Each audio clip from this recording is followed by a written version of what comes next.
So let's just start with, just give us the Ian Eisendrath story. What's your origin story? My origin story. I've never been asked that. I it's not a lot. It's not much of a story. I grew up in Olympia, Washington, and started directing and music directing really young, and so did a bunch of that in Olympia. Went to the University of Michigan actually as a directing BFA and a voice major. And at Michigan, they let you create your own program if you can apply to do that. And so I was able to get a degree in conducting and musical theater coaching, basically. Then I went and worked at the Fifth Avenue Theater in Seattle as their music supervisor and director of new work for 13 years. And during that time, worked with a lot of composers on a lot of new shows, went to New York to work with Benjamin Justin on Christmas Story for a period of time, and ultimately moved here to work on Come From Away. And just was mid tech and previews for Diana when this all hit. So that's my origin story. That was my next question. What is the status of? I'm assuming Come From Away is going to come back. It's a successful show and they're selling well. Yeah. And Diana is, we meet once a week to work on rewrites, and the plan is to reopen as soon as we can. The producers were really smart and overcapitalized a couple million to be able to protect the show.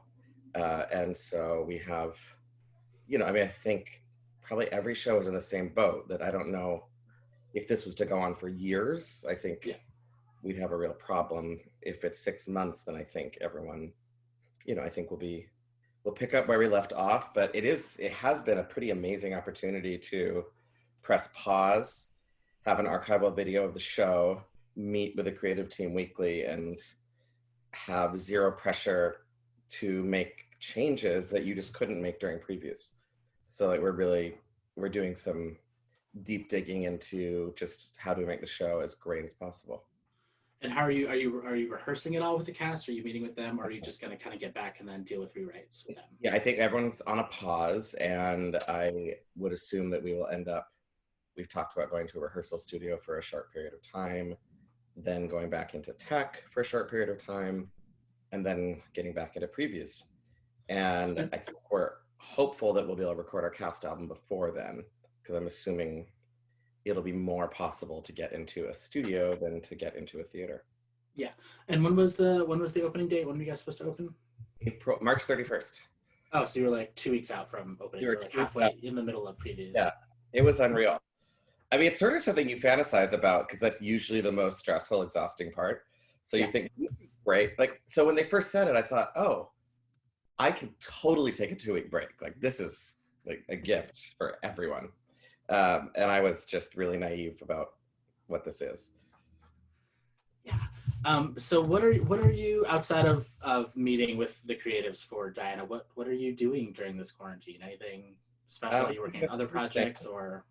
Yeah, I'm supervising and arranging a new musical based on like Water for Chocolate.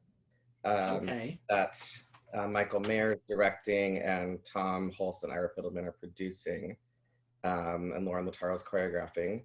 And they've hired a very cool Mexican indie band called the Santa Cecilia to write the score. So I'm working really closely with them to create the score, which is half Spanish, half English. It's a really cool piece. I'm working with a young writer named Oliver Hauser on a piece called XY that will have a production next year. Who knows what will happen, but we're doing rewrites on that, and a show called Banging It, which is scheduled to premiere at La Jolla Playhouse next January, again, coronavirus permitting, doing some writing, and I'm also taking a couple classes at Berkeley, their online school, which has been really cool. That's cool. Yeah, there's a lot of like online courses you can take in basically anything you want now for free, and it's kind of amazing. Feels like a really good time for us all to be doing some brushing up on the skills that we have been intending to brush up on. Or just learning a whole new skill. We've got time. But there's that. That's part of my dark period every day. Is like, okay, what in the world could I do if I didn't do what I do? And I've yet to come up with something. So Let's, can we jump into like normal times audition stuff, like not this COVID-19 quarantine? Um, what do you look for of an actor when they walk into the room for the first time that you're meeting them? Okay, several things, and I think it depends on the show, obviously, because I think every show requires a different kind of actor or a different. The one thing I will say is I remember they said this to us in college, and I thought, yeah, right, that your audition is not about whether you're talented, skilled, or good or not. It's always about whether you are the answer to the problem that the casting and creatives are looking for. Because the level that you're all working, there are so many great choices, and it's all about the essence of, can that person inhabit that character's skin? So I think that's the first thing I've learned to look at, because I've been disappointed in the past when I fall in love with a voice or someone's skill set and haven't first said, well, wait a minute, is there a role in the show that they would perfectly inhabit? Because if not, there's just no point. And again, like I think that can be daunting and depressing to be like, oh my gosh, there's nothing I can do about it. But at the same time, what that tells you, the actor, is that you are you, and there is no other you. And so you are always a potential answer or solution. So I would say, walking in the room, the most important thing to be is the essence of yourself, and pretending to be somebody else, trying desperately to fit into a skin that is not your own is just counterproductive. So first thing is like, does someone fit what we're looking for? And then I start to look at skill sets, and everyone has their own definition. It's subjective of what is good, what is useful. For me, from a music supervisor, music director, arranger perspective, I'm always looking for voices that are in tune, that have a real beauty to them, a purity of tone to them. I get scared if someone has a massive warbly vibrato. I get scared if someone's voice is so bright or so dark that it would not blend with a group of people. I absolutely listen to someone's ability to sing musically. I listen to a full tone. I'm not worried about volume. We have microphones, but what I'm worried about is a tone that really has presence, that when mic'd will fill the space. And then I also am always just looking for people who can honestly and effectively communicate a lyric, and that bring the acting value to the singing and the singing to the acting values. As we go along, everybody, if you have questions or follow-ups, just type them up in the chat to me privately or to everybody, and we can kind of hit those as we go along. I'm sure Ian will be happy to answer anything that you have to ask. Totally. You talked a little bit about kind of the things you don't want to hear from a singer in the audition room, but are there any common things that singers do that are like vocal missteps that kind of turn you off to an actor that you could easily be fixed? Does that question make any sense? Yeah, I mean, I would say over singing. Their auditions are so weird. It's such an imperfect way to do what we do, but scaling your performance to the room is really, really important. I've rarely seen someone get points, and I see this happen a lot, for coming in and just blasting the auditors with like, look at how loud I can sing. And at the same time, someone whose voice doesn't have any presence and is only acting for the camera, you worry that they'll get lost on stage. So really someone that figures out how to inhabit the space, give a performance that's scaled to the space.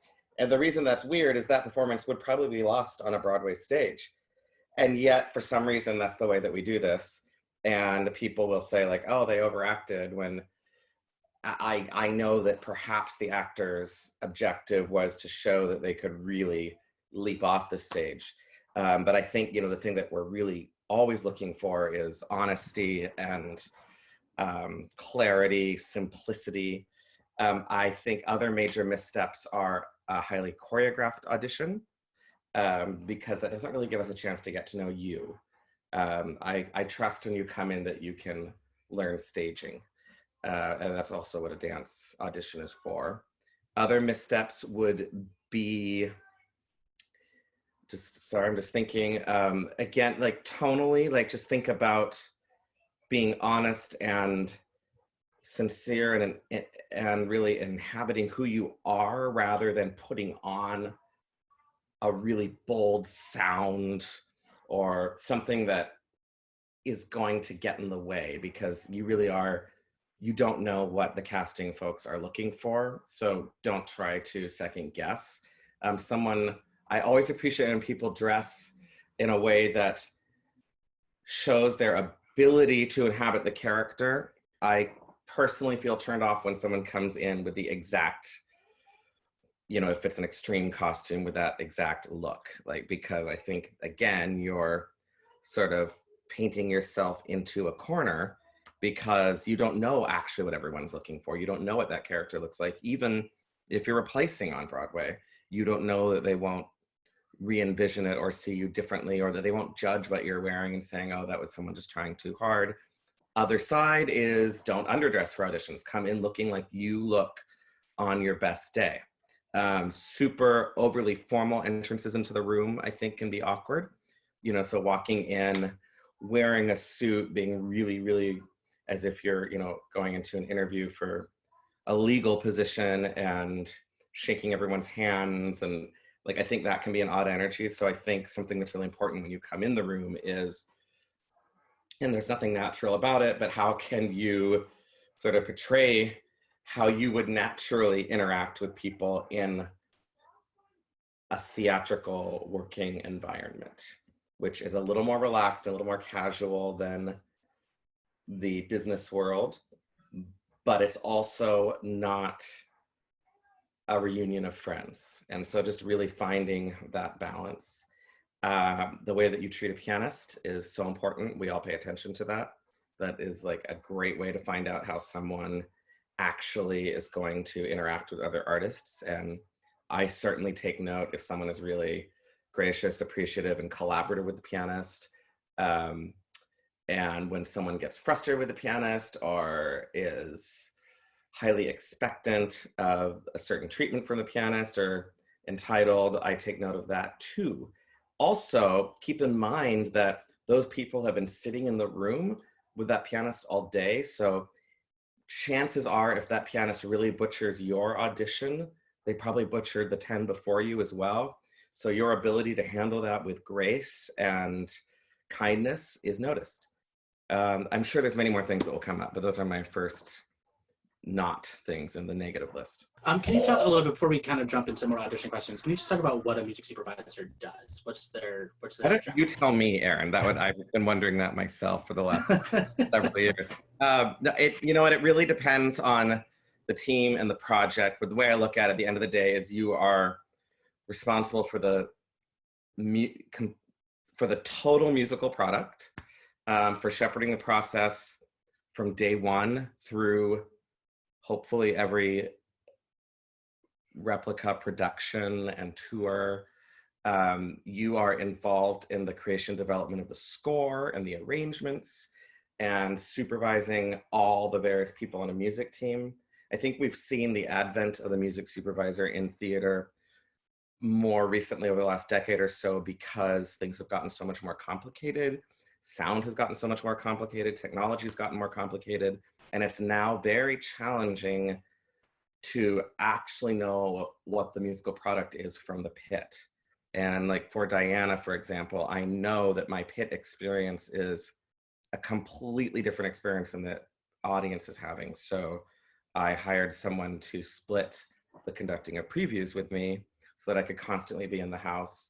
Also, as music supervisor, I would say you are equally responsible for the total sound of the show alongside the sound designer, because music and sound are ultimately inseparable.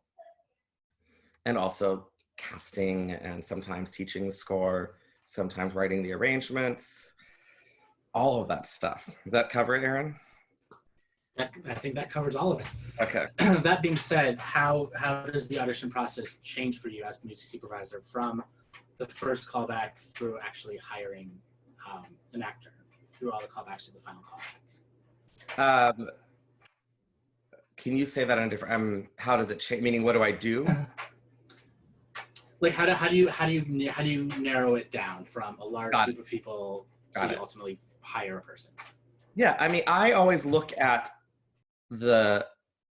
often I'm not at the open calls, which Aaron, you often are at, where anyone that seems remotely right is brought into the room and the casting director starts to thin things out so that maybe you're then looking at 100 people or so. And that's the moment I join. And then at that moment, I try to think about bring everyone back who could potentially meet the musical needs. So don't overly narrow it down, because you want to give the director and the writers a chance to weigh in. And if the field gets too narrow and you're down to only the 2 people that you would like to see do it, chances are you're going to strike out because you don't know what the director and the writers want, and everyone's getting to the same place is quite a process. So I really look at the early auditions that I'm at as a way of filtering the results. Like, basically keep anyone who you think you could live with being in the show or playing one of those roles, or that you think anyone on the creative team might be interested in. And it just sort of often happens that the music supervisor or music director ends up seeing everyone before the director and the writers. So I feel like in that moment, you want to err on the generous side and also give people chances to keep coming and improving themselves. Then once the director and the writers are there, we all really work together. And my thing is, like, of course, I know exactly who I would like to see play the role. And I know that's not my job. So what I am always trying to do is look out for the sound of the show. So I will let the director and writers know if there's someone that I think is unworkable, or if there's someone that I think is particularly phenomenal, because they might not be listening to the quality of the voice because they maybe were more focused on the acting. And so my job, I think, is just to help steer and then to make a passionate plea if I have a really, really strong conviction. But I do the best casting processes, everyone is happy at the end.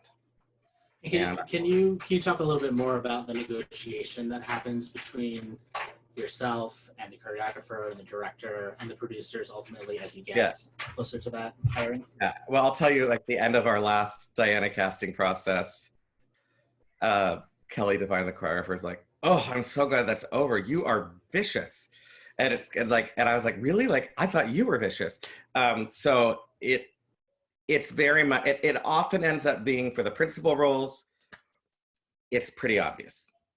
Like, I think you pretty much, rarely is it not obvious who has inhabited the character and checked all the boxes. When it gets to the ensemble, in my experience, it's generally left to the choreographer and music supervisor or music director to meet their needs. And that is tough, because people, even though we are in a world that has quote unquote triple threats, everyone always has a strength, right? So you really start to say, okay, if we have 12 people, 6 of these people are going to be A+ dancers and B-level singers. And then my goal as a music supervisor is to always make sure that B-level is high enough that if they're on a mic, it's going to sound good. And then, you get 6 A-level singers. The choreographer is always going to protect to make sure that even though singing is the priority, they're not going to be stuck with people that can't dance. You then overlay the various tracks. And, usually by the time you get to final casting, it's pretty clear that, like, the first ensemble slot needs to be someone who can also cover this role, who also is of this ethnicity. And it just starts to become like such a puzzle that, again, it reveals itself who the solution to all of our problem is. And I think, if anything, the real negotiation takes place in creating the tracks, in saying at the beginning, hey, I am going to need 6 singers. And that always everyone's like, oh, no, you can only have 3. So like, I feel like that's the most important thing that I can do as a music director supervisor is help to speak into what are we looking for? Because then I think once we all know what we're looking for, who inhabits that description becomes rather obvious. Speaking of the audition process, can you, a show like Come From Away, I feel like the audition process is different than the audition process for Diana. Yeah. I don't mean vocal stylings. I mean, Come From Away is a long running show. And Diana is still kind of in its adolescence. How are those casting processes different for you? A show that's set versus a show that's being set? I think with something like Come From Away, while I appreciate that we are not looking to just do a direct replace of the exact actor that came before, now that the show's set, it's very, very clear what specifications each role has. For example, not only is the role Janice going to need to fit Janice, Janice is now traditionally one of the stronger dancers. Janice also sings the alto track. Janice has also become a particular kind of person. And it's just, you start to, what you're looking for becomes narrower because you don't have, in the case of Come From Away, the opportunity to recast the 11 people around that. And also everything's been figured out within an inch of its life so that it is actually not possible to be like, oh, I'm just gonna put the new Bev on all of these vocal parts instead, even if it's a new production, because the choreography and the staging has all been worked out based on that. With Diana, we're creating from scratch. So we're creating these tracks on these people, but the next time we go to cast Diana, Zach Adkins is playing an ensemble track in our show. There's probably a few different people that could have played that, but now it's going to be so specific because it's going to be someone who sings baritone, who covers Charles, who's an A+ singer, who can dance and who can move. And it's like all of a sudden the specifications are so much clearer. Also, that's the moment when the creative team becomes less involved in the early casting because the casting director and the associates know exactly what everyone's looking for. And so you'll often not see the people who actually have casting approval until those final auditions. Turning to Come From Away for a second, the hands down the most popular question that was submitted was, what types of songs work best in the audition room for Come From Away? Yeah, it's amazing. And everyone's gonna have a different answer to this. I'm gonna give you my answer, and then Aaron, I'd be curious what your answer is, because you might have an even better perspective having watched the process, because I think we've rarely cast Come From Away without Aaron. So for Come From Away, I do not appreciate or enjoy someone bringing in a really, really obscure folk song and singing it without accompaniment and showing me like what a great researcher of Newfoundland music they are. It tells me nothing. So my favorite thing is when someone brings in a song that has a piano part, ideally a song that I have a passing familiarity with, so that I can then have a point of view about things like tuning and interpretation and musicianship. I like to hear something that I like to hear contrasting options. Like, so it's great if someone's like, hey, I have a folk song that I sing in a mix. I also have, an upbeat rock song that I can sing in a full-on chest belt. I like to hear variety. Like, I'm always looking. I always want to hear someone, if they can, sing in a mixy place that can go higher, so I know what they can do up there, and then sing in a fuller chesty, belty place. When it's redundant, I get disappointed. Also, if someone comes in for Come From Away and sings a legit soprano aria, really not helpful. If someone comes in for Come From Away and sings a hard rock song with lots of like vocal fry and thrash in the sound, really not helpful. If someone comes in and does an old-fashioned Broadway character song, really not helpful.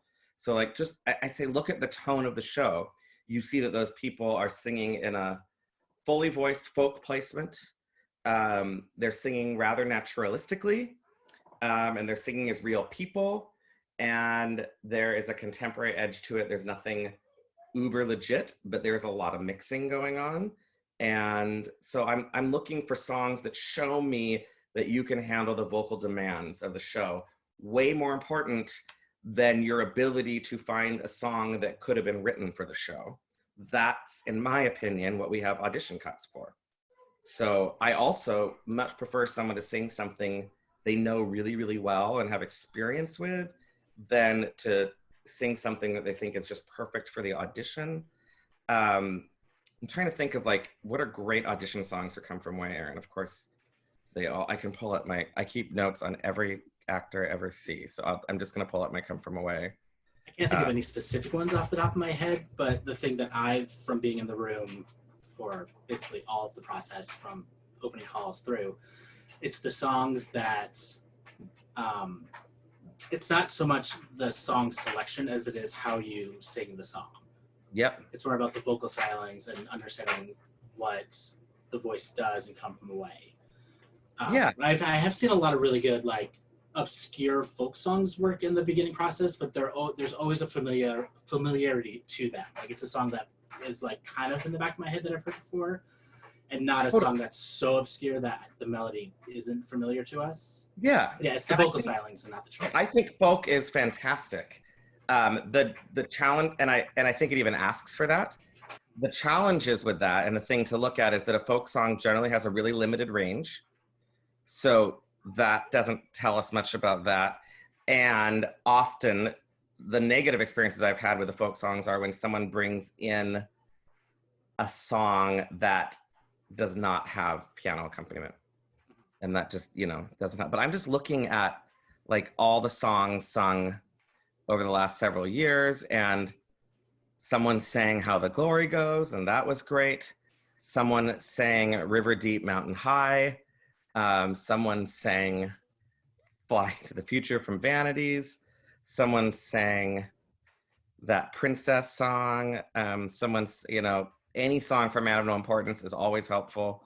Someone sang Telephone Wire. If you see, it's sort of all over the map.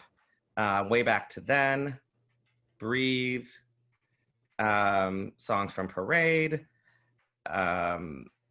Songbird, like that was a wonderful choice. And Landslide for some reason happens all the time. But that just goes to show that it is, like Aaron's saying, it's the way you sing it. And if you look at Come From Away, there's not a lot of solo singing. So there's a lot of solo talking. So like, that's an opportunity to show your ability to communicate a lyric really naturally and honestly and without overacting. If you see the show, the cast is subtle. It's not a show that is about big, big, broad choices.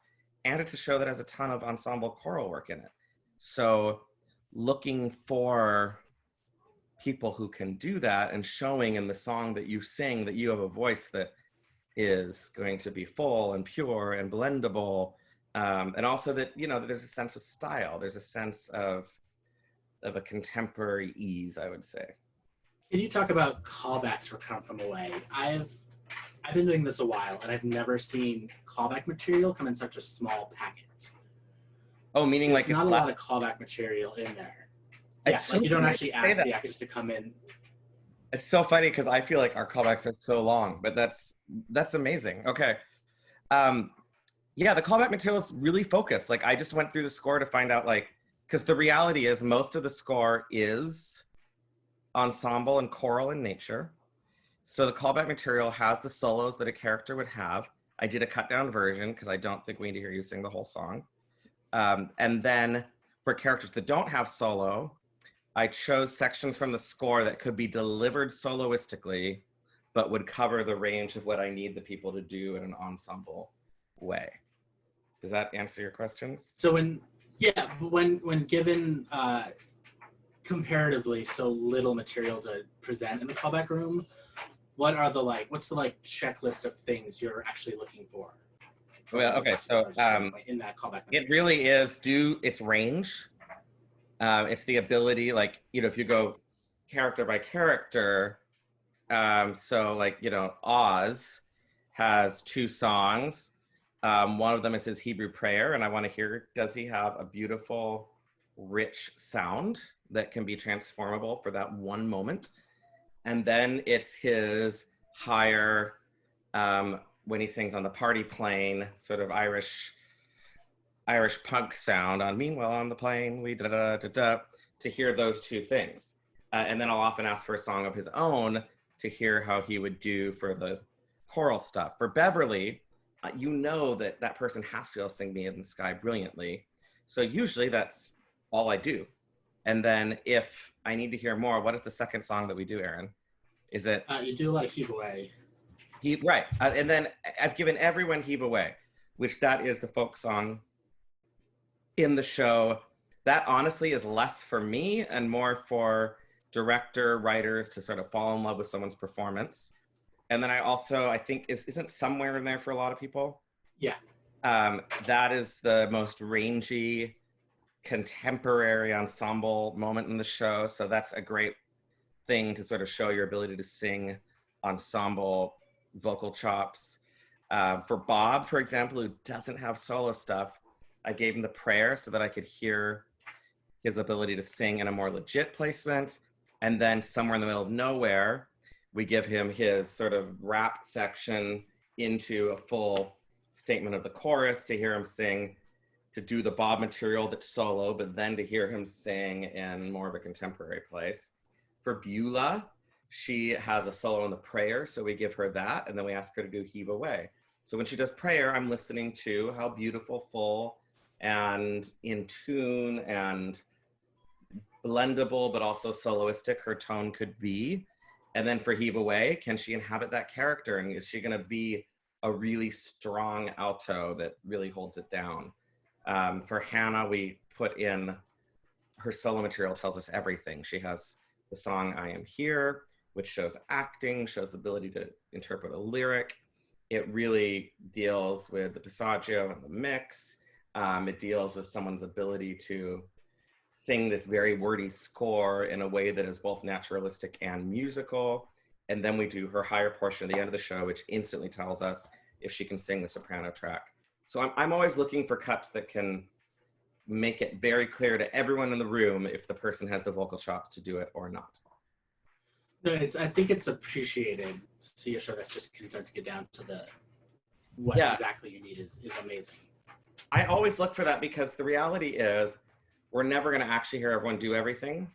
And if we do, then we'll never do any other shows for the rest of our lives. So it's like, how can we get the most information in the least amount of time? And mostly for the actors, I would so much, like, I do expect with the Come From Away cut, same thing with Diana, any show I've done, that they're absolutely learned because they're so targeted. And so that also tells me a lot. Like when someone doesn't know the 16 bars we gave them and is singing the melody wrong, especially when it's like a public domain hymn, then you know that the learning process is not going to be quick. And maybe it's worth it because that person is so special, but you're sort of thinking about putting together a whole team. So who do I have that are the good fast readers versus the people that are going to be helped along?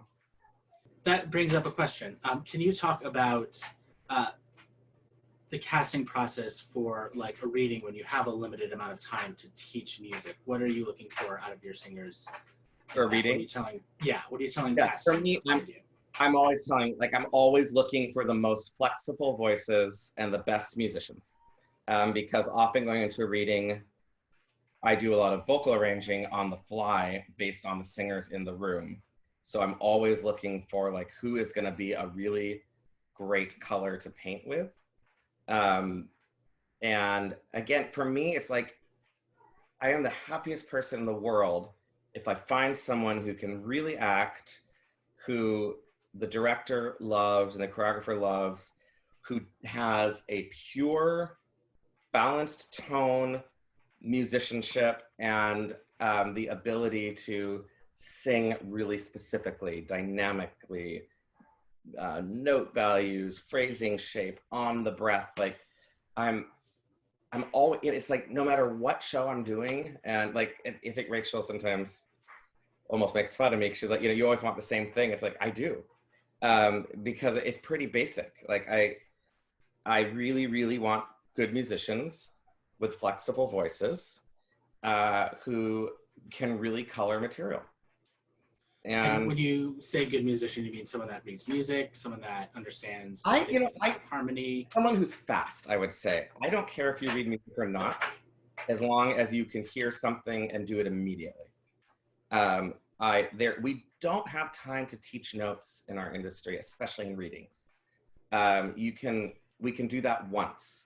So anyone that requires a lot of repetition, for me, might be someone I would put in the show ultimately, but I'll never want to do a reading with them. I would also be wary of creating the persona of being high maintenance and that being funny. I've seen a lot of character actors, especially, and more mature actors, to be honest, come in and be like, you know, yeah, I don't read music. You're going to have to play it for me. It's like, well, I appreciate the honesty, but that's almost harder to deal with than if you just tried your hardest. And, you know, didn't make it a big deal, because then it also just opens the door to changing the level of expectations in the room. And I think as a music director, I'm all about creating an environment where everyone has a really high level work ethic and we get as much done as possible. So I would say, yeah, fast is huge. Reading music, I don't care if you're fast, because then I won't know the difference. I know there are people that I use all the time that can't read a lick, and I wouldn't know it. Things change quickly. Yeah. Speaking of readings, can you talk about a little more specifically about your role as a music supervisor, developing a show from a reading through an opening, not necessarily on Broadway, but through like an actual production? For Diana and Come From Away, and Christmas Story, all three of those shows are very similar. In that Christmas Story is a little different. So let me talk about Come From Away and Diana. Those writers came to me with the basic songs in their keys, not written out. And so what I spend the bulk of my time doing, it's like what I'm doing right now on Like Water for Chocolate, a few projects, is taking their songs, transcribing them, but then making a score out of them, which means looking at keys for the various characters and singers, looking at the accompaniment and what that might want to be like. Sometimes what they were doing works perfectly. Oftentimes they'll only do one verse or one chorus, but the song ends up being 3 verses and 5 choruses. So I look at, how do you build it? What's the shape? A lot of it's key structure, because David Bryan on Diana sings everything in F. But then I get a song that has 6 different people singing within it. They can't all be in the same key. So it's looking at, how do we create something that really builds? Creating the vocal arrangements. I just have I'm obsessed with working with singers. So I just have not worked on a show that the vocal arrangements and the ensemble's vocal role doesn't become integral to the storytelling. So there's a lot of time spent creating and sort of,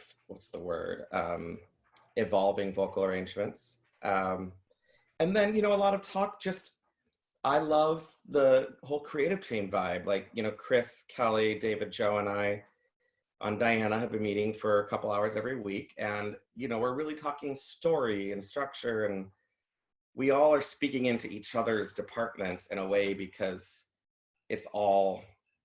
everything's interconnected.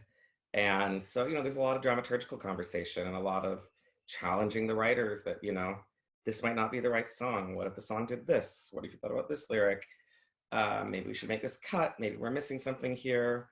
So it's just helping to get the material in shape, then making sure it's scored and arranged, teaching it, working with hopefully a great music team. I love the team atmosphere of what we do and letting other people do what they do really well, and then folding in orchestrations and, you know, just slowly building it from what is a very faint black and white sketch to a 3-dimensional full color product by the end. Can you talk this is a little more nuts and bolts question, But can you talk about your relationship with the writers? How much leeway they? Cause I know shows that I've worked on. Sometimes you get a lot of leeway from the writers to arrange to do what you need. Sometimes you don't. Yeah, What's your every process with writing your team is writers? different, and they change over time, and it depends on how comfortable they are with the material. Um, it's like I've never worked with a writer who I think is good who doesn't have a strong point of view, but what they have a point of view on differs from writer to writer. David Bryan is obsessed with vocal riffs. He will care about that more than he will care about the chords happening underneath. Like, we will spend a lot of time getting the riffs just right, and then I'll be like, well, what about the fact that we just reharmonized that whole chorus? Like, oh yeah, that's great, I love it. I just want to make sure that this happens, because like he is such a hook guy. Like, for him, it's all about make sure the hook lands, and he's really happy to collaborate around that. For David and Irene, there was a lot of flexibility, a lot of back and forth, but like David's thing, and I just love him and respect him for it, and Irene's thing is like they want authenticity and simplicity. So I felt like I would pitch 5 to 6 different settings of something or approaches to something, and we would just keep going until they felt like it was just really authentic and simple and honest. And if anything was too aware of itself, it would not be acceptable. And with like Benj and Justin, they're just a different kind of breed. Like, they write everything down. They are much more hands-on with every single eighth note in the score. And at that moment, I find myself functioning more as like a dramaturg for the score. Like, Justin would send me a chart, and then I would send him back 30 thoughts. And then I would often write some underscoring, but like it was very, very different. And even, but looking at, like, I did Christmas Story with Benj and Justin, their first show way back in 2010. And then I did Christmas Story Live with them in 2017, and they've evolved and they now work differently. And I think as they've gotten just more in demand and busier, they rely more on team. But I also think Justin has an even higher standard and an even more defined specificity that he's looking for than when we first started. And often with a writing team, they're not one, like they're 2 to 3 people, and they often don't agree. So I don't know what you find, Aaron, but I often find myself being in the middle, and sometimes you're the arbitrator to be like, well, I actually think in this case, lyricist wins, like, because of this, this, and this. And like, hopefully, like with David and Joe on Diana, there's no ego or sort of the need to prove themselves involved. So it's just like the easiest, most honest conversation. Does that answer the question? It does answer the question. There's a lot of diplomacy in kind of. Oh, I feel like the director is like all diplomacy, right? Like you just can never get away with things that other people in the room can, because you have to work with so many people. Like, I think the music director interacts with more people than anybody else on the team. Like, at the end of the day, you're sort of responsible to everybody. Yeah, absolutely. That have opinions about what you're doing. Can you talk a little bit about maintaining a long-running show and what you expect of your actors, what you do to help keep the show? Yeah, it's tough. I mean, I would say it's a constant predicament between high expectations, high bar, wanting it to be the best, and also wanting to let people breathe. And so I limit myself to a few things during the run. I take notes anytime I'm conducting a show or sitting in the house, but I don't let myself give the note unless I've taken it 3 times. Because usually the one-time flukes go away. I also find that, like, what I will do written notes for the ensemble music, and then I will do in-person notes for the principal music. And I find that the ensemble written notes fix things 50% of the time. And like what we have on Come From Away, and I've had it on a lot of shows, is like a weekly 20-minute vocal brush up session where you just get everything back in shape, because shows just, they just drift. But you're not just maintaining a performance, you're maintaining a community. So it's so important for actors to feel like they have some room to live and breathe. And I'm sure that the Come From Away cast would find it very ironic that I'm saying that, because we do maintain it within an inch of its life, because of that's how the show is constructed. Like, you can't take 2 more beats for a line, because the way the underscoring works is it constantly shifts like a film score. And there's a blend we're looking for in specific moments. There's note values. Like, it's a very maintained show. But that being said, there's a ton of notes I don't give. And I like to see things grow and evolve.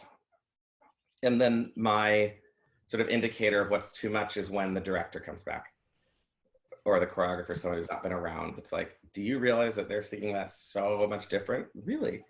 I actually don't, because I've been here to watch it incrementally shift, you know, over the last 6 months. I also really, really depend on a great team. And that's something I instantly do on shows, is like, look at like, how quickly can we beef up the conducting pool to make sure there's really smart, passionate people. And like, I really like to work with sub conductors and team members who are totally invested in the vocal and musical performance, and who are capable of giving notes and maintaining, and become just as passionate, if not more passionate. Like, I would say Wendy Cavett, who now conducts Come From Away, honestly has more notes than I have at this point. And I think that's great. And kind of in the same spirit, talk about maintaining different productions of the same show. That's just confusing at the end of the day, because every time you do the show, you make it a little bit different just based on the process you have with the cast. I feel like with Come From Away, things have, every show has its own unique specifics. So for me, it's like, I always have to reorient myself. They all feel differently. They all sound differently. The sound design is different on each of them. There's different musicians on each of the books. There's a different tone to each cast. Like, the tour cast has much more like punch and bite and sort of heft to it. The Broadway cast, like we've often joked, is sort of like the boutique production that can be super intimate because the theater's so small. The London company feels different than the Australian company, than the Toronto company. So it's trying to maintain it to be what that company does, and to go look in on it ideally every 3 months. And again, hire great music directors, because those people are the ones that really do the work. If anybody has questions, just shoot them over to me. We'll open the floor if anybody has questions, and you can unmute yourself and ask Ian. A little bit more about you. Who are your influences? Like, who are the artists you listen to, the composers you respect and admire? Where do you come from? I mean, growing up, like, Sondheim was my #1 influence. I think Sweeney Todd is the most perfectly constructed score. I would love every score that I work on to have that kind of thought and just sort of architecture. It's just so beautifully built. I love folk music. I love bluegrass. I love singer-songwriter music. I love punk. I love the band Muse right now. I've been listening to them a lot. I love the Beatles. I love Queen. I like theatrical music, I would say.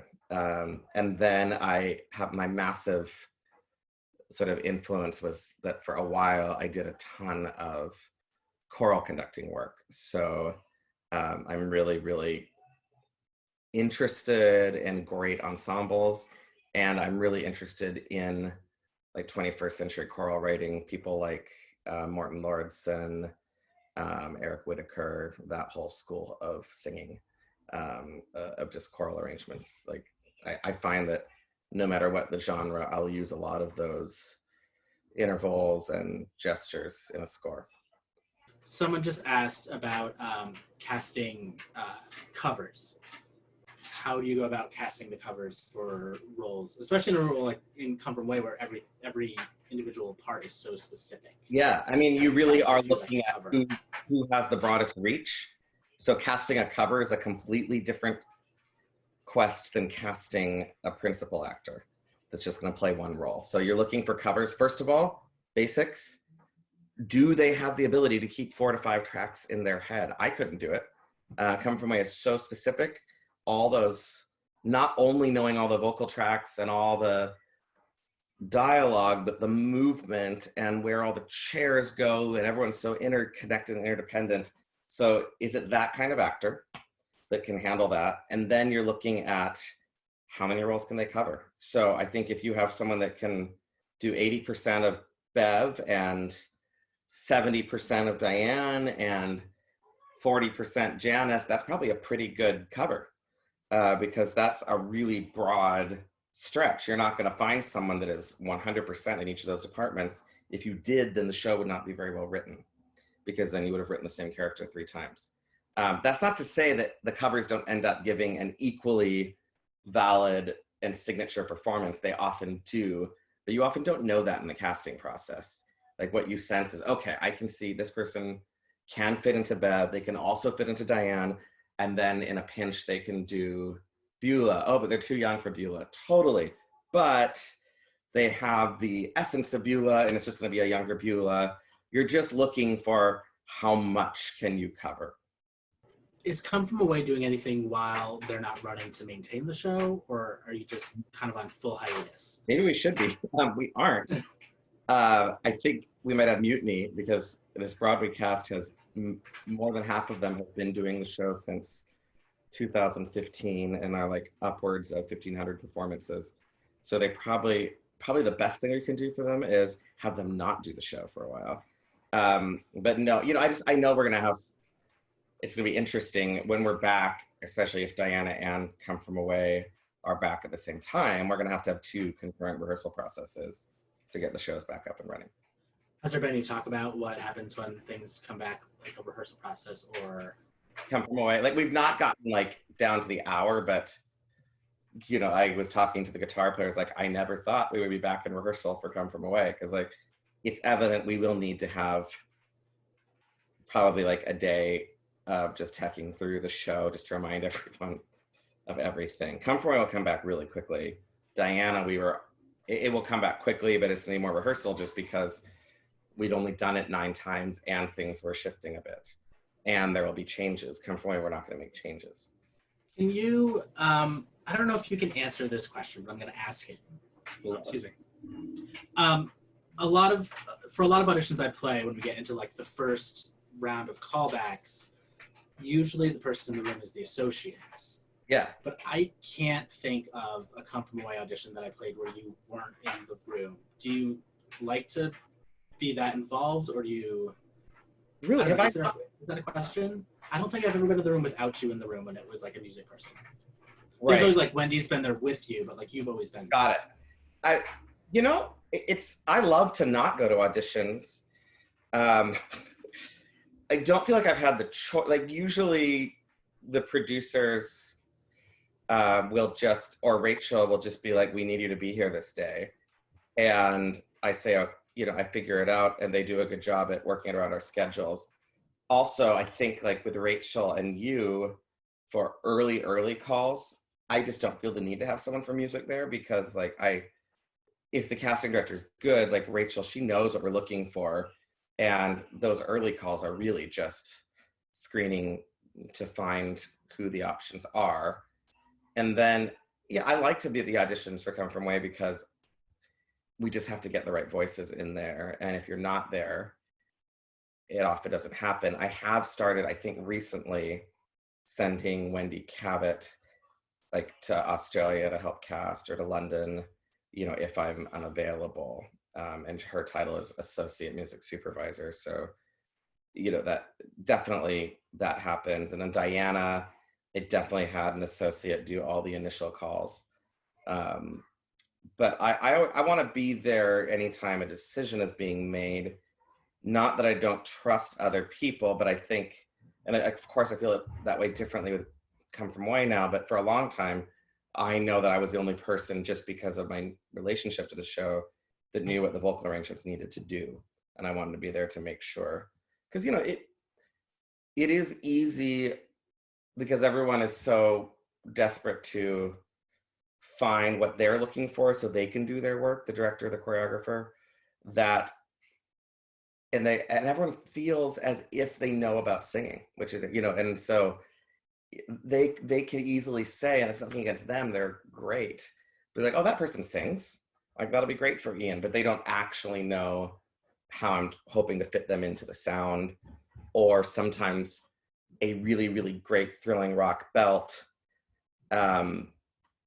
wows everyone in the room, and they forget that they're looking for a high soprano mixer, you know. So, but I'm all for having other people do auditions. I think you're right. I have done most of Come From Away, but I've started doing a little less of it lately.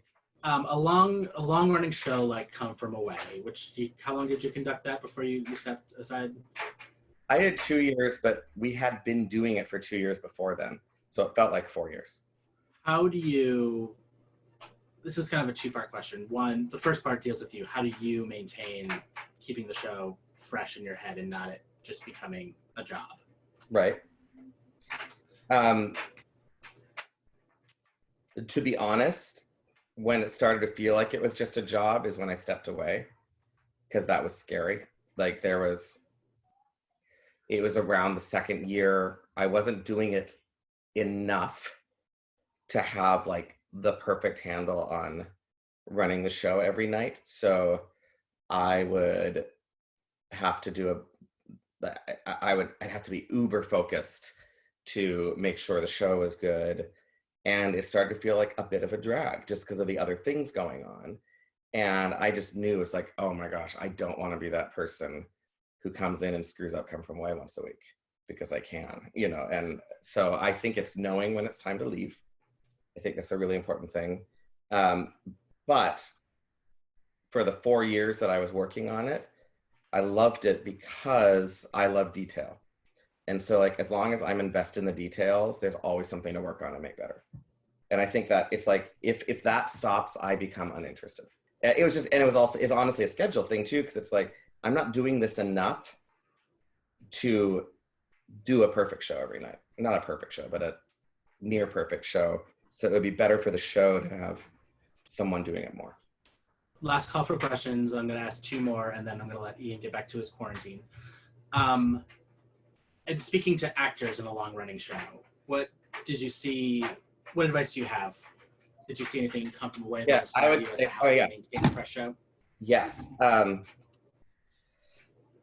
Number one is, my advice is, use your maintenance crew, meaning there are people being paid, associate director, associate choreographer, and music staff, to help maintain the show.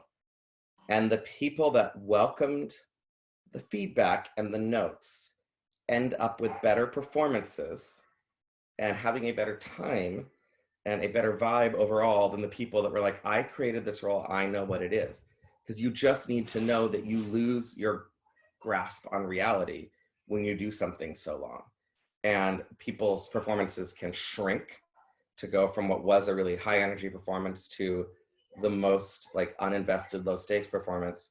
And they can grow from a very honest, intimate 6-inch relationship with the audience to performing, you know, in an arena without knowing it. And just, so I would say, use that maintenance crew, use those people, ask them questions. How am I doing? What can I do better? And then I think that continuing to be humble enough to know, it's like how I felt conducting the show. A perfect show is impossible, but striving for perfection is admirable. So every time you do the show, you're working on something. And I've had actors say to me, like, I Come From Away, like, there's still something to work on every night because it's so hard for me. And I think that's what keeps them in it. The second that you go out to lunch and you are just trying to replicate, I think you've stopped really telling stories. Then you're just going through the motions. And final question. What should actors be doing now that we're kind of stuck at home? Do you have any advice for what to do during this time? I mean, yeah, I have to admit that I need to take the same advice. I think this is a great time to be enriching your toolkit. So, you know, listening to music, listening, watching theater, like just enlarging your perspective on the arts, maybe learning a new skill, maybe learning an instrument, maybe doing some musicianship courses, working on new songs, trying to work with a coach. Also, I think that, you know, depth of a person and humanity and character really comes across on stage and in the audition room. So for all of us, certainly something I'm trying to look at, like this is a time to really look inward and do some of that self inner work. And, you know, it is a pause for all of us. And I think we would all be regretful if we didn't grow as human beings throughout this process. And I'm sure that having our work, which gives so many of us identity, taken away from us for a period of time, exposes some real vulnerabilities. And so I think to listen to those, work on those, I think it's a good time to do that. Yeah, couldn't agree more. Thank you so much for your time, Ian. It was lovely to talk to you again. Oh, I am so, you guys, thank you so much. It's so kind of you all to show up. And I really appreciate everyone that is doing what you're doing, which is continuing to learn and work on your craft. And I'm always happy to do these things. So thank you so much. And I think what Aaron's doing is really so thank you, Aaron. Thank you, Ian. Next week, I'm waiting for final confirmation, but it looks like we're going to have Brian Yusufer, who's the music director for Frozen and Kiki Boots, and he's the associate something on Book of Mormon, and Mary Sugarman from Tara Rubin Casting. So keep an eye on your email if you're on the newsletter to find out about that. And I will see you all next week. Thank you, everybody. Have a good day. Stay safe. Take care. Happy quarantine.